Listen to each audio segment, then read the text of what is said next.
আঙ্গুর সমাজে এরকম কিছু লোক আছে যে তারা মোটিভেট করতে আইয়ে নাকি ডিমোটিভেট করতে আইয়ে এটাই বোঝা যায় না।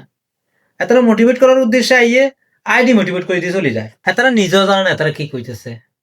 আরো মনে আছে একবার গেল কারে কইলো, ভাই আন্না চেহারা খারাপ, আন্না চেহারা একটু বাজে। তো আমি মন খারাপ করে বই আসছিলাম।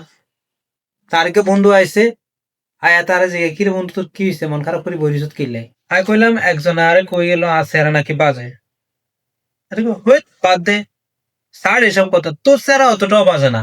আমি কইলাম আরে এক্সকিউজ মি, অতটাও বাজে না মানে এটা কোন ধরনের মোটিভেশন? তুই আবার মোটিভেশন করতেছস না ডিমোটিভেশন করতেছস? এটা কনফিউশনে ফেলাই দিলি। হিয়াতুন তো ওই লোকটাই বালা, মোটামুটি শিওর আছিল আর চেহারা খারাপ।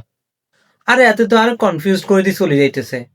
আর আমি একটা জিনিস বুঝতে পারি না, এই কথাটা মুখের উপর কইবার কি দরকার?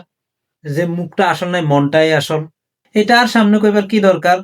তারপর আবার যাইবার সময় কয়ে গেছে ছাড় ওইসব লোকের কথা, সমাজে এরকম কিছু লোক থাকবই যে তারা মুখের উপরে সত্যি কথা কই দিব।